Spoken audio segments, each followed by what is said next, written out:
কষ্ট, খুবই কষ্ট। সাধারণ মানুষের কি মধ্যবিত্ত লোকেরও কষ্ট, কেননা এত এই সিজনের সব সবজি এখনই তো কম দাম হওয়া উচিত, কিন্তু এখনো কম দাম হয়নি।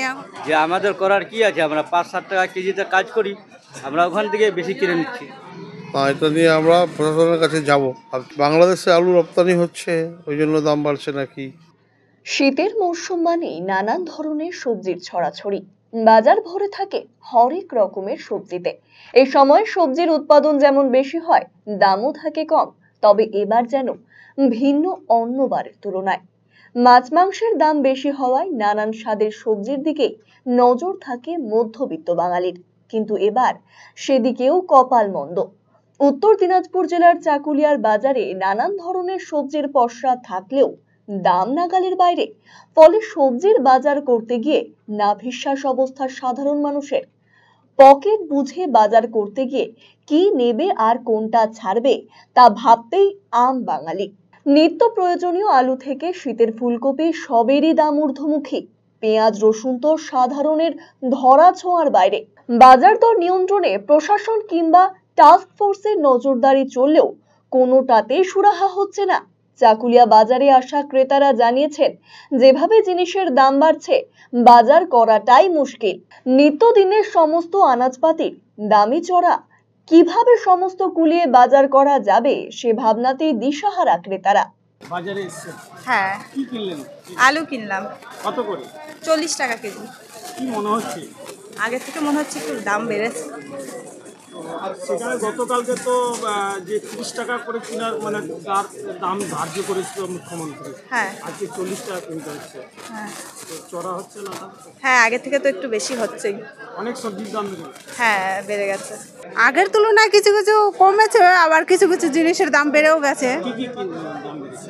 যেমন আলুর দাম বেড়ে গেছে, তারপরে যেমন কপি এখনো 50 টাকা, 60 টাকা, বেগুন 60 টাকা, এটাই। সবজিও? হ্যাঁ, তো কি মনে হচ্ছে এটা যে বেড়ে গেছে, যে সাধারণ লোকের তো খুব কষ্ট, খুবই কষ্ট। সাধারণ মানুষের কি মধ্যবিত্ত লোকেরও কষ্ট, কেননা এত এই সিজনের সব সবজি এখনই তো কম দাম হওয়া উচিত, কিন্তু এখনো কম দাম হয়নি, এখনো এত দাম আছে বাজারে।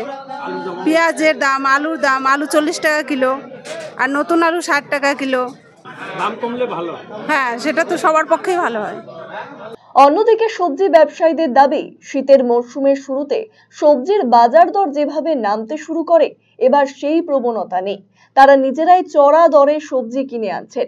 পাশাপাশি ভিন দেশে সবজি রপ্তানির কারণেও বাজার দর যথেষ্ট চড়া। দাম কমলে ক্রেতাদের সুবিধার পাশাপাশি বিক্রি নিয়েও ভালো হয়, তাদেরও লাভের পরিমাণ বাড়ে। যে আমাদের করার কি আছে, আমরা 5-7 টাকা কেজিতে কাজ করি, আমরা ওখান থেকে বেশি কিনে নিচ্ছি। ওই যেখান থেকে হ্যাঁ, যেখান থেকে ওখানেই দামটা বেশি। ওখানেই দামটা বেশি। দেখছি আমরা যে বাংলাদেশ যাচ্ছে, শুনতে পাচ্ছি সবাই বলছে বাংলাদেশ চলে যায়, তার লেগে দামটা একটু বেশি বলে। দাম কমলে ভালো হয়। হ্যাঁ, দাম কমলে তো ভালো, কাস্টমারের সঙ্গে সুবিধা হবে। इसमें 320 रुपये किलो। किलो आप लोग बेचते हैं? हाँ बेचते हैं। क्यों इतना दाम? इतना दाम तो हम लोग तो बता नहीं सकते हैं, ये तो बाहर का माल है, राजस्थान कोटा। अभी बढ़ गया है दाम? हाँ, अभी दाम बढ़ा हुआ। पहले कम था? पहले कम था। तो कारण क्या है? इसका कारण हम लोग नहीं बता सकते, ये बाहर का माल बाहर से आता है। এই মৌসুমে সবজির দাম কমবার পরিবর্তে ক্রমবর্ধমান জানিয়ে উদ্বেগ প্রকাশ করেছেন চাকুলিয়া ব্যবসায়ী সমিতির সভাপতি সমু দাস। বাজার দর নিয়ন্ত্রণে আনতে প্রশাসনের কাছে আর্জি জানিয়েছেন তিনি। বাজার তো এখন আগুন, গরিব মানুষের খুব অসুবিধা। আলু 40, কপি 50, এই সময় তো এত দাম হওয়ার কথা না। সরকার পক্ষ থেকে বলা হয়েছে আলুর দাম কমানো হবে, কপির দাম কমানো হবে। আমরা এটাতে কী করতে পারি? এটা কি আমরা সত্যি এটা সাধারণ মধ্যবিত্ত মানুষের খুব কষ্টের, খুব কষ্টের।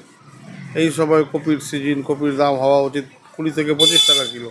অন্যান্য বার সববার আমরা এটাই পাই, কপির দাম 25 টাকা, 30 টাকা, বা কপি 50 টাকা, পেঁয়াজ 70 টাকা। এটা নিয়ে আমরা প্রশাসনের কাছে যাব ভাবছি। বাংলাদেশে আলু রপ্তানি হচ্ছে, ওই জন্য দাম বাড়ছে নাকি। আরসিটিভি সংবাদ, চাকুলিয়া।